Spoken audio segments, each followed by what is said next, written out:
يا أيها الناس اتقوا ربكم الذي خلقكم من نفس واحدة وخلق منها زوجها وبث منهما رجالا كثيرا ونساء واتقوا الله الذي تسألون به والأرحام إن الله كان عليكم رقيبا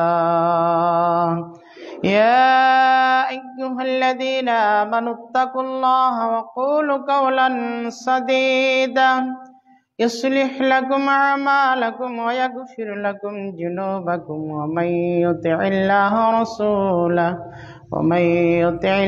ورسوله فقد فاز فوزا عظيما.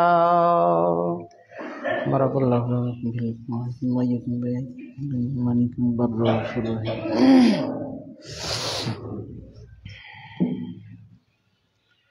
الحمد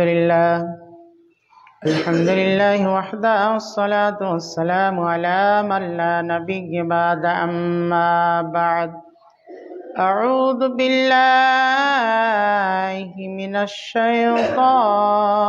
الشيطان الرجيم. ولو ترى إذ الظالمون في غمرة الموت والملائكة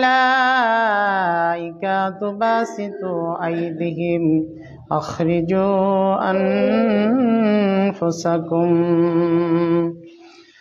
اليوم تجزون عذاب الحون بما كنتم تعقلون على الله غير الحق وكنتم عن آياته تستكبرون. وقال الله تبارك وتعالى في موضع آخر سنعذبهم مرتين ثم يردون إلى عذاب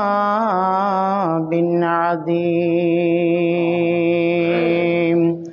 وقال الله تبارك وتعالى في موضع آخر يثبت الله الذين آمنوا بالقول الثابت في الآخرة في الحياة الدنيا وفي الآخرة.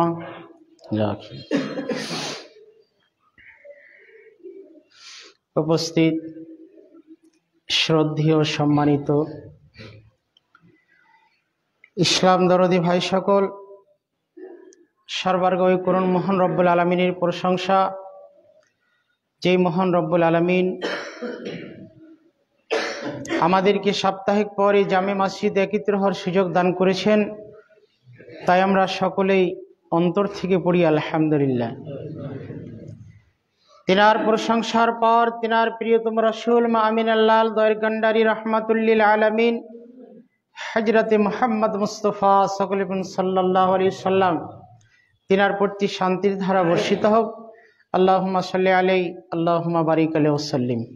আজকে জুমার দিন, সময় অতি সংকীর্ণ, সময়ের মধ্য দিয়ে আমি আপনাদের সামনে কয়েক জায়গা থেকে কয়েকটি আয়াতের অংশ তেলাওয়াত করেছি এবং মহানবী সাল্লাল্লাহু আলাইহি সাল্লামের কিছু হাদিস দিয়ে আমি আমার বিষয়বস্তুটি জানব। ওমা তৌফিক ইল্লা বিল্লাহ। আজকে যে আমার বক্তব্যের বিষয় সেটি হচ্ছে কবরের শাস্তি। মরণের পরে মানুষের খুব ভয়াবহ তিনটি স্থান রয়েছে। তার একটি হচ্ছে কবরের শাস্তি। যেই দিন মানুষের কোনো সহযোগী থাকবে না, যেই দিন মানুষের কোনো সঙ্গী থাকবে না, মানুষ যে সেই দিন কত নিরুপায় হবে, মানুষ যে সেই দিন কত অসহায় হবে, যে আমি কলমে বা কথাতে প্রকাশ করা আমার সম্ভব নয়। নদীর স্রোত যেমন একবার চলে গেলে ফিরিয়ে নিয়ে আসা যেমন অসম্ভব, ঠিক তেমনি মানুষের প্রাণ একবার বেরিয়ে গেলে তাকে ফিরিয়ে নিয়ে আসা তেমন অসম্ভব। অতএব মরণ খুব ভয়াবহ একটা স্থান। মরণের পরে যে একটা স্থান, সেটা হবে খুব ভয়াবহ। আর সেই মরণের পরে স্থানটি হচ্ছে কবর। এই কবর কোনো ব্যক্তিকে ছেড়ে দেবে না। কবর এমনই একটি স্থানের নাম, যেই স্থানে গেলেই তার যদি আমল ঠিক না থাকে তাহলে কোনো ব্যক্তিকে ছেড়ে কথা বলবে না। সে আলেম বলে নয়, সে জালেম বলে নয়, কোনো হাজি, কোনো মাস্টার, কোনো পাবলিক, কোনো ইমানদার, দিনদার, কাউকে বলে আল্লাহ রাব্বুল আলামিন বলছেন, নবী বলছেন যে কবর এমন একটি ভয়াবহ স্থান, যে স্থানে যেই কেউ যাবে না কেন তার যদি আমল ঠিক না থাকে তাহলে তাকে চেপে ধরবে, তাকে ছেড়ে কথা বলবে না। তার স্থানটি হচ্ছে, সেটি হচ্ছে কবর। এই মর্মে আল্লাহ রাব্বুল আলামিন সূরা আনআমের 93 নম্বর আয়াতে বলছেন যে ওয়ালাউ তারা ইযিজ যালিমুনা ফি গামারাতিল মাউত ওয়াল মালাইকাতু বাসিতু আইদিহিম আখরিজু আনফুসাকুম আল ইয়াউমা তুজজাউনা আযাবাল হুন বিমা কুনতুম তাকুলুনা আলাল্লাহি গায়রাল হাক্কি ওয়া কুনতুম আন আয়াতিহি তাস্তাকবিরুন। সূরা আনাম 93 নম্বর আয়াত খুলবেন, স্পষ্ট পেয়ে যাবেন। আল্লাহ রাব্বুল আলামিন তিনার নবীকে কেন্দ্র করে বলছেন, হে নবী, আপনি জালেমদের মৃত্যুর যন্ত্রণার সময় আপনি যদি দেখতে যে তারা মৃত্যুর যন্ত্রণায় কিভাবে পতিত হয়ে আছে, ওয়াল মালাইকাতু বাসিতু আইদিহিম, এবং ফেরেশতারা নিজের হাতকে প্রসারিত করে বলবে আখরিজু আনফুসাকুম, তোমরা তোমাদের আত্মাকে বের করে দাও। কেন? আল ইয়াউমা তুজজাউনা আযাবাল হুন, আজকের দিনে তোমাদের আত্মাকে কি করানো হবে? শাস্তি দেওয়ানো হবে। কেন দেবে? আল্লাহ বলছেন যে বিমা কুনতুম তাকুলুনা আলাল্লাহি গায়রাল হাক্কি ওয়া কুনতুম আন আয়াতিহি তাস্তাকবিরুন। এই কারণে দেওয়া হবে যে তোমরা আল্লাহর কথাকে, আল্লাহর হককে অসত্য মনে করতে এবং অহংকারী করে, আন আয়াতিহি তাকব্বুরি করে, তাস্তাকবিরুন মানে অহংকার করে তারা তোমার মানে আল্লাহর আয়াতকে কি করতো? এড়িয়ে চলতো। মানে আল্লাহর কথাকে তারা মানতো না, আল্লাহর হককে তারা মানতো না, এবং কোরআনের আয়াতকে তারা কি করতো? এড়িয়ে চলতো। এটা তাদের অহংকার, এটা তাদের তাকব্বর। এই কারণে তোমাদের আত্মাগুলোকে শাস্তি দেওয়া হবে। আল্লাহ কাউরির আত্মাকে ছেড়ে দেবে না। যদি তার আমল ঠিক না থাকে তাহলে কিয়ামতের দিন আল্লাহ রাব্বুল আলামিন প্রত্যেকটা আত্মাকে শাস্তি দেবে। সেই আত্মাকে কবরে ফিরিয়ে দেওয়া হবে, আর সেই কবরে শাস্তি দিতে থাকবে, কিয়ামত হওয়া পর্যন্ত সেই শাস্তি ভোগ করতেই থাকবে। আল্লাহ রাব্বুল আলামিন অন্য জায়গাতে বলছেন, সূরা তওবা 101 নম্বর আয়াত, আল্লাহ বলছেন সানুআযিবুহুম মাররাতাইন সুম্মা ইউরাদ্দুনা ইলা আযাবিন আযীম, অচিরেই তাদেরকে আমি বারবার শাস্তি দেব, তারপরে তারা মহা কঠিন শাস্তির দিকে এগিয়ে যাবে। কে বলছেন? আল্লাহ বলছেন। তাহলে সূরা তওবার 101 নম্বর আয়াত থেকে আমরা স্পষ্ট ভাবে বুঝতে পারলাম যে কবরে আল্লাহ রাব্বুল আলামিন নিজেই বলছেন যে আমি তাদেরকে বারবার শাস্তি দেব। এখানে কেউ বলেছেন যে দুনিয়াতে একবার শাস্তি আর পরকালে একবার শাস্তি দেওয়ার কথা, কিন্তু কেউ বেশিরভাগ মুফাসসিরগণ বলেছেন যে না, দুনিয়াতে নয় আখেরাতে তাকে বারবার দ্বিগুণ তাকে শাস্তি দেওয়া হবে। কেন দেবে?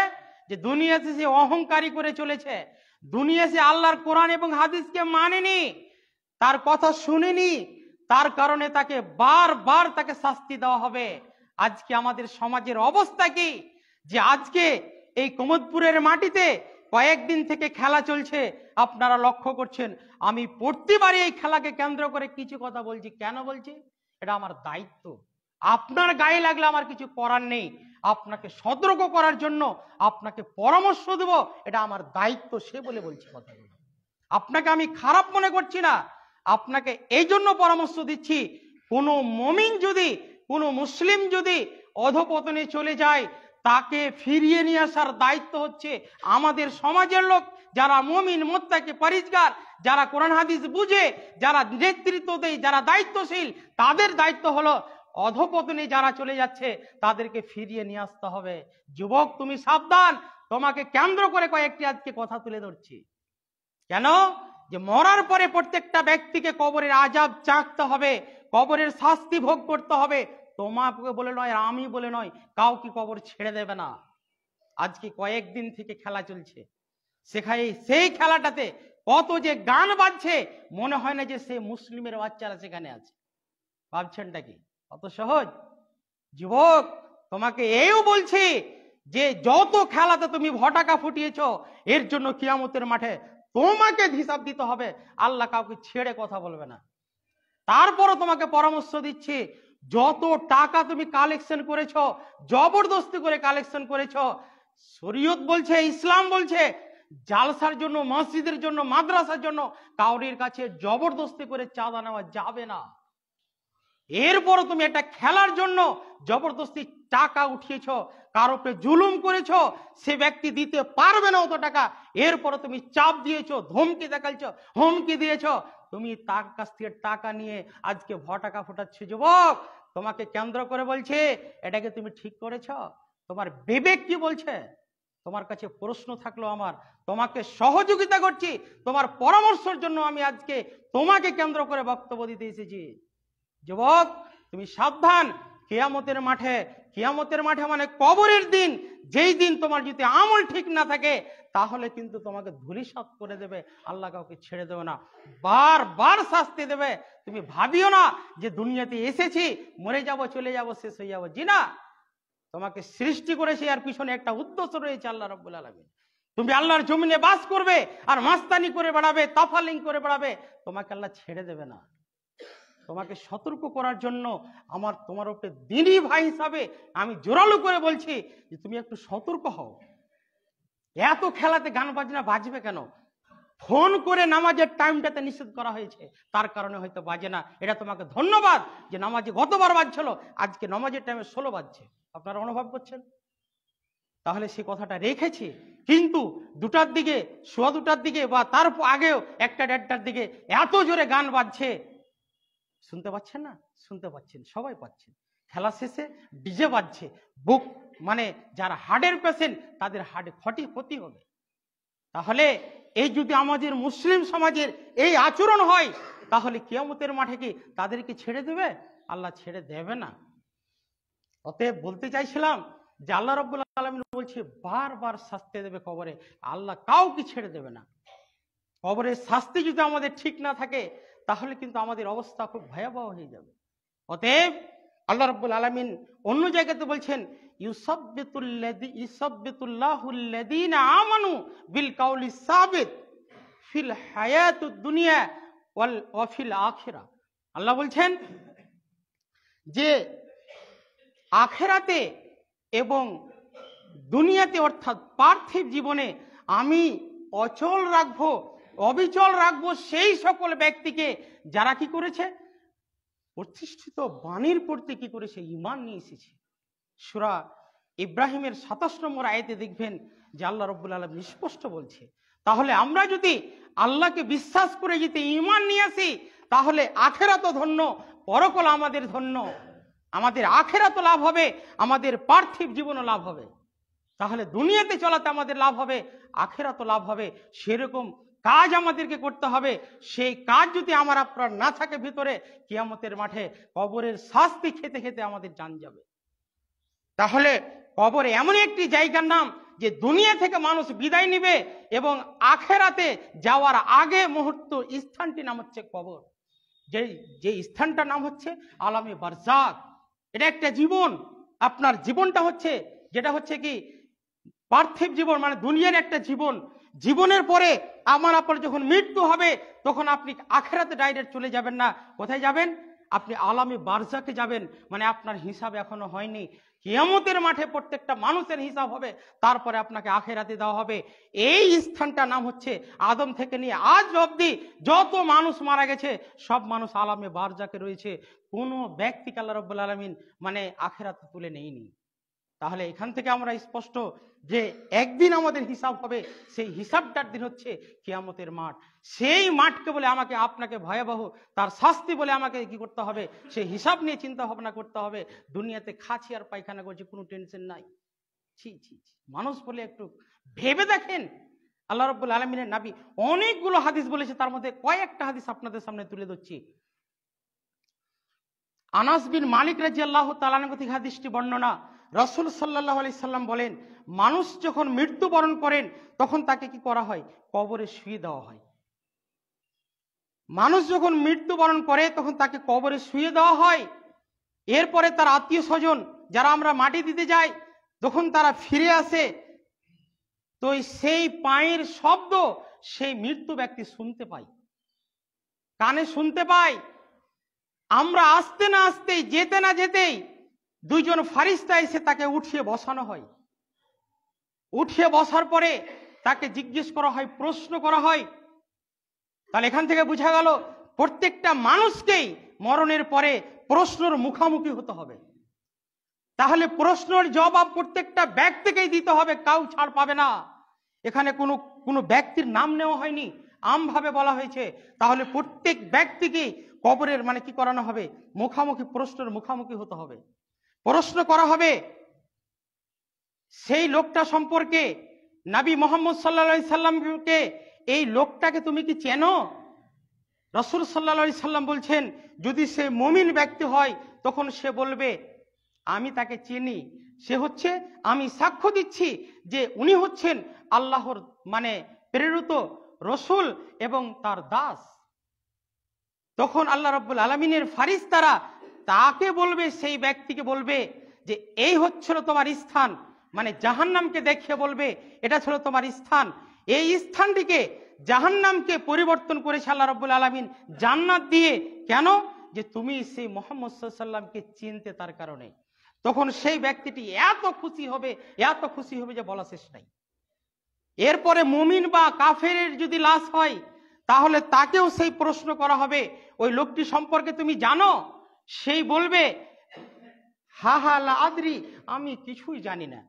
দুনিয়াতে মানুষ যা বলতো তাই আমিও বলতাম, কিন্তু সত্য কি ছিল আমার মানে পার্থক্য করার জ্ঞান ছিল না।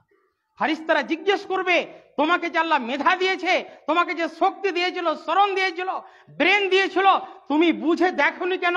তুমি আল্লাহর কেতাব দিয়েছিল, কেতাব পড়ে তুমি বুঝোনি কেন? তখন বলবে হা হা লাদ্রি, আমি কিছুই বুঝি না, আমি কিছুই জানি না। এইভাবে উত্তর দিবে। তারপরে কি হবে?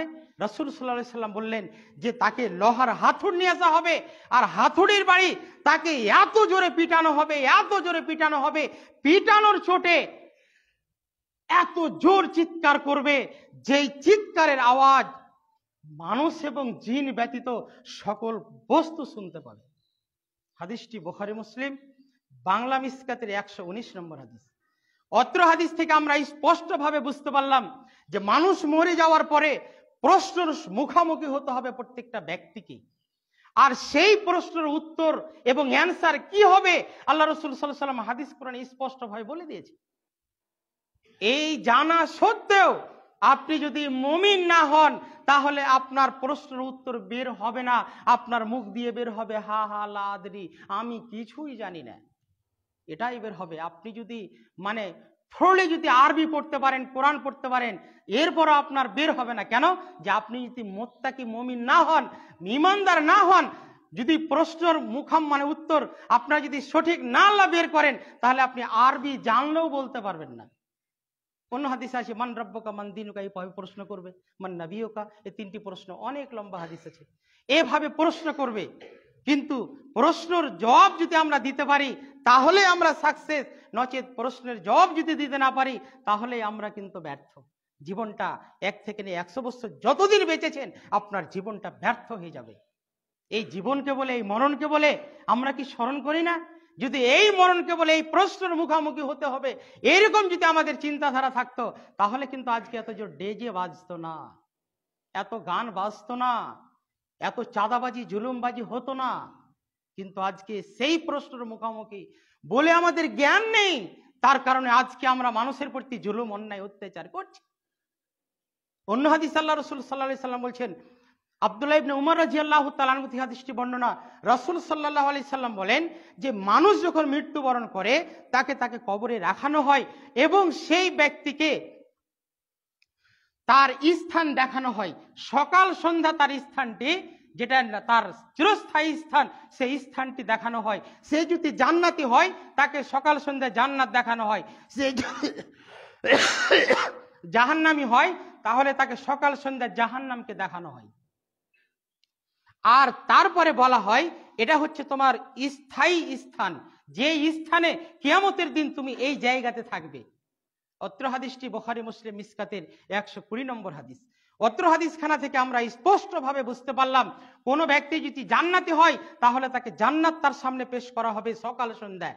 কোন ব্যক্তি যদি জাহান্নামী হয় তাহলে সকাল সন্ধ্যায় সেই ব্যক্তিকে জাহান্নাম দেখিয়ে তাকে আতঙ্কিত করা হবে। তাকে সকাল সন্ধ্যায় যদি আতঙ্কিত করা হয় তাহলে লাইফ টাইম পর্যন্ত যতদিন হিসাব না হবে ততদিন সে আতঙ্কিত হয়ে থাকবে, ভয়াবহ হয়ে থাকবে, আল্লাহর ভয়ে সে কাতর হয়ে থাকবে, সে শাস্তি ভোগ করতে থাকবে। কতক্ষণ পর্যন্ত? কিয়ামত হওয়া পর্যন্ত। তার মানে বিচার হওয়া পর্যন্ত সে ভয়াবহ শাস্তি ভোগ করতেই থাকবে। এই বলে আমাদের স্মরণ নেই, এই বলে স্মরণ রাখতে হবে। অন্য হাদিসে আয়েশা রাদিয়াল্লাহু তাআলা আনহা থেকে হাদিসটি বর্ণনা, আয়েশা বলছেন একদা এক মহিলা, অর্থাৎ ইহুদি মহিলা আমার নিকট এসে বলল, আমার নিকট আসলো, এসে কবরের আযাবের সম্পর্ক উত্থাপন করে আমাকে বলছে, এ আল্লাহ, আয়েশা, আল্লাহ রাব্বুল আলামিনের কাছে তুমি কি চাও? জাহান্নামের শাস্তি থেকে, কবরের শাস্তি থেকে পরিত্রাণ চাও। আয়েশা রাদিয়াল্লাহু তাআলা আনহা সেই ইহুদি মহিলাটির কথা শুনে রাসূল সাল্লাল্লাহু আলাইহি সাল্লামকে কবর সম্পর্কে জিজ্ঞেস করলেন, কবরের আযাব সম্পর্কে জিজ্ঞেস করলেন। ইয়া রাসূলুল্লাহ, কবরের আযাব কি সত্য? রাসূল সাল্লাল্লাহু আলাইহি সাল্লাম উত্তরে বললেন, হ্যাঁ আয়েশা, কবরের আযাব হচ্ছে সত্য। মহিলাটি ঠিক বলেছে। আয়েশা রাদিয়াল্লাহু তাআলা আনহা বলেন যে সেই দিন থেকে আমি আল্লাহ রাসূলকে যতবার নামাজ পড়তে দেখেছি ততবার কবরের আযাব থেকে পরিত্রাণ চাইতে দেখেছি। হাদিসটি বুখারী মুসলিম মিসকাতের 128 নম্বর হাদিস। অত্র হাদিসখানা থেকে আমরা স্পষ্টভাবে বুঝতে পারলাম যে আমাদেরও আজও উচিত যে আমরা প্রত্যেক নামাজে কবরের শাস্তি থেকে, জাহান্নামের শাস্তি থেকে আমাদেরকে পরিত্রাণ চাইতে হবে আল্লাহ রাব্বুল আলামিনের কাছে। কিন্তু দুঃখের বিষয়, যারা আজকে আমরা নামাজ পড়ছি তারা হয়তো সেই দোয়াটা পাঠ করছি, আল্লাহুম্মা ইন্নী আউযু বিকা মিন আযাবিল কবরে ওয়া আউযু বিকা মিন ফিতনাতিল মাসিহিদ দাজ্জাল ওয়া আউযু বিকা মিন ফিতনাতিল মাহিয়া ওয়া ফিতনাতিল মামাত আল্লাহুম্মা ইন্নী আউযু বিকা মিনাল মাসামি ওয়াল মাগরাম। এই দোয়াটাতে অন্য বর্ণনায় পাওয়া যাচ্ছে আল্লাহুম্মা ইন্নী আউযু বিকা মিন আযাবি জাহান্নাম, মানে আল্লাহ রাব্বুল আলামিনের নবী কোন সময় জাহান্নাম থেকে পরিত্রাণ চাইতেন, কোন সময় কবরের আযাব থেকে পরিত্রাণ চাইতেন, কানা দাজ্জালের ফিতনা থেকে পরিত্রাণ চাইতেন, মরণ জীবনের ফিতনা মানে থেকে পরিত্রাণ চাইতেন, মাসিহিদ দাজ্জাল থেকে ফিতনা চাইতেন এবং ঋণ থেকে কি করতেন? পরিত্রাণ চাইতেন। এই দোয়াগুলোর অর্থ যদি জানেন তাহলে আমরা যারা নামাজি, যারা নামাজ পড়ছি তারা আমরা অবশ্যই 5 ওয়াক্ত নামাজে সুন্নাতে এই দোয়া পাঠ করছি। কিন্তু দুঃখের বিষয় হলো যেই ছেলেগুলো, যেই যুবকগুলো আজকে খেলার মঞ্চে মাইক বাজিয়ে, গলা বাজিয়ে তারা বক্তৃতা করছে, ভগর ভগর করছে, সেই ব্যক্তিগুলো কিয়ামতের মাঠে কি হবে? আসরের জামাত চলছে, তারা নামাজ ছেড়ে দিয়ে সেই মঞ্চে উপস্থিত হয়ে আছে, সেই ব্যক্তিগুলোর কি হবে? এদের কি হবে কাল কিয়ামতের মাঠে? একটুকু চিন্তা ভাবনা করে দেখেন না। তাদের কি হবে? কেন তারা আদৌ নামাজ পড়ে দেখেন না? তারা কখন কবরে আযাব থেকে ফিতনা চাইলেন, কখন আল্লাহর কাছে পরিত্রাণ চাইলেন জাহান্নামের আগুন থেকে, কখন তারা মাসিহ দাজ্জাল থেকে তারা কি করলেন? আল্লাহ রাব্বুল আলামিনের কাছে ফিতনা চাইলেন। তার আগে কি মরতে হবে না? যুবক, আপনাকে সম্মান করছি, আপনাকে সহযোগিতা করছি, আপনাকে পরামর্শ দিচ্ছি। আপনার জীবন একদিন হয়েছে, একদিন আপনাকে মৃত্যুবরণ করতে হবে, বিকল্প কোনো রাস্তা নেই, মরতেই হবে। তার আগে আপনাকে সতর্ক করছি, আপনি সাবধান হয়ে যান। নামাজ ধরুন, নামাজ পড়ুন, অন্যায় অত্যাচার যত করবেন করেন, কিন্তু যদি নামাজ না থাকে কিয়ামতের মাঠে আপনার কোনো কাজ আসবে না। নামাজ যদি না থাকে কোনো কাজ আপনার কিয়ামতের মাঠে কোনো জিনিস আপনাকে তরাবে না, কোনো জিনিস আপনাকে পরিত্রাণ করবে না। এই নামাজ যদি থাকে কিয়ামতের মাঠে আপনার পরিত্রাণ রয়েছে, আপনার হিসাব হবে, না হলে বিনা হিসাবে আপনাকে জাহান্নামে ঠেলে দেবে। কোনো মায়ের লাল ফতোয়াকে উল্টাতে পারবে না। কেন? যে আল্লাহ রাব্বুল আলামিনের নবী অনেক হাদিসে বলেছে নামাজ যদি না থাকে তার কোনো আমল কিয়ামতের মাঠে টিকবে না। আপনি আছেন কোথায়? একটুকু চিন্তা করলেন না? একটুকু ভেবে দেখলেন না যে একদিন আমাকে মরতে হবে, একদিন আমাকে কবরে যেতে হবে, একদিন আমাকে হিসাব দিতে হবে? মানুষের উপরে এত জুলুম অত্যাচার করে যাচ্ছেন। ছি ছি ছি, একটু লজ্জা করুন। অন্য হাদিস আল্লাহ রাসূল সাল্লাল্লাহু আলাইহি সাল্লাম বলেন, বারা ইবনে আযিব রাদিয়াল্লাহু তাআলা আনহু থেকে হাদিসটি বর্ণনা, রাসূল সাল্লাল্লাহু আলাইহি সাল্লাম বলেন, মানুষ যখন মৃত্যুবরণ করেন তারপরে দুইজন ফেরেশতা আসেন এবং তাকে উঠিয়ে বসান। হাদিসগুলো সংক্ষেপে এনে দিচ্ছি, ওই যে লম্বা লম্বা হাদিস আছে। তাহলে দুইজন ফেরেশতা এসে জিজ্ঞেস করেন, মান রাব্বুকা, মান নাবিয়ুকা, মান দীনুকা, তোমার নবী কে, তোমার দিন কি, তোমার ইসলাম কি, তোমার মানে এই নবী সম্পর্কে জিজ্ঞেস করবে। এরপরে যদি সে মুমিন হয় তাহলে সে সঠিক সঠিক উত্তর দিবে। তখন আল্লাহ রাব্বুল আলামিনের মানে ওপর থেকে একজন ফারিস্তা মানে ঘোষণাকারী ঘোষণা দেবে যে তাদের কি করো, মানে জান্নাতের বিছানা বিছিয়ে দাও। সে সত্য কথা বলেছে, তাকে জান্নাতের বিছানা বিছিয়ে দাও, জান্নাতের লেবাস পরিয়ে দাও, খুশবু পরিয়ে দাও। এই করে করে করে তাকে মানে বিছানায় শুতিয়ে দেওয়া হবে, ঘুমিয়ে দেওয়া হবে। আর সে বাসর রাতের মতো ঘুম পাড়বে। যেই দিন মানে ঘুম ভাঙবে, অর্থাৎ কিয়ামতের দিন, যেই দিন মানে তার বাসর রাতের কথা উদাহরণ হয়েছে, যে তার মানে বাসর রাতে যেরকম তার স্ত্রী ছাড়া আর তাকে কেউ জাগাবে না, ঠিক সে মতো সে ঘুম পারবে। কিন্তু যদি কবরে সেই রকম যদি উত্তর না হয়, যদি হা হা লাদরি হয়, আমি কিছু জানি না, আমি কিছু জানি না, সে আসমান থেকে মানে উত্তর আসবে যে একজন ঘোষণাকারী ঘোষণা দিবে যে এটা মিথ্যা বলেছে, সে কিছুই জানে না। একে কি করা হোক, তার কবরকে কি করা হোক, মানে তাকে জাহান্নামে কি করা হোক, মানে জাহান্নামের আগুন তাকে পরিয়ে দেওয়া হোক, তার লেবাস পরিয়ে দেওয়া হোক, জাহান্নামের গেট খুলে দেওয়া হোক, জাহান্নামের লু হাওয়া তার কাছে আসবে এবং তার কবরকে সংকীর্ণ করে দেওয়া হোক। সেই কবর সংকীর্ণ মানে এই যে এতটা দৃষ্টান্ত করে আমরা মাটি দিই, এই তারপরে লাশ থাকে এই সাইড আর এই সাইড। যখন মানে হাদিসের ভাষায় যেটা পাওয়া যাচ্ছে যে কবরকে আল্লাহ রাব্বুল আলামিন বলে দিবে যে তুমি চেপে ধরো, তখন এই মাটি এভাবে চেপে ধরবে। যখন আপনার এই হাড় আর এই হাড় ঢুকে যাবে, সেই দিনকে কথা আপনাকে বলে স্মরণ করাচ্ছি যুবক, সেই দিন বলে আপনি স্মরণ করুন। আপনার এই দিকের হাড় এই দিকের হাড় যখন ঢুকে যাবে, সেই দিন বাঁচার কেউ পথ থাকবে না, সেদিন কোনো তোমার দাপট থাকবে না, সেই দিন তোমার কোনো মানে কোনো নেতাগিরির কাজ চলবে না, সেই দিন তোমার কোনো কিছুই কাজে আসবে না। সেই দিন যদি তোমার আমল ঠিক না থাকে তাহলে এক হাড্ডি অন্য হাড্ডির সঙ্গে এভাবে জড়িয়ে ধরবে, চেপে ধরবে। আপনার আমল যদি ঠিক থাকে তাহলে সে আমল রক্ষা করবে, তাছাড়া কোনো ব্যক্তি সেই দিকে মানে রক্ষা করতে পারবে না। এরপরে বলা হলো যে এমন একটা কুৎসিত চেহারা বলা কি আসবে, লোক আসবে, যেই লোকটা দুনিয়াতে তোমাকে সমস্ত কাজ করিয়েছে, খারাপ কাজের দিকে জড়িয়েছে, সেই লোকটার চেহারা হবে কুৎসিত, কালো, এত দেখতে জঘন্য। আর তাছাড়া দুর্গন্ধ ছুটবে, এমন দুর্গন্ধ ছুটবে যেখান দিয়ে যাবে জানিয়ে যাবে কি একটা জঘন্য লোক যাচ্ছে।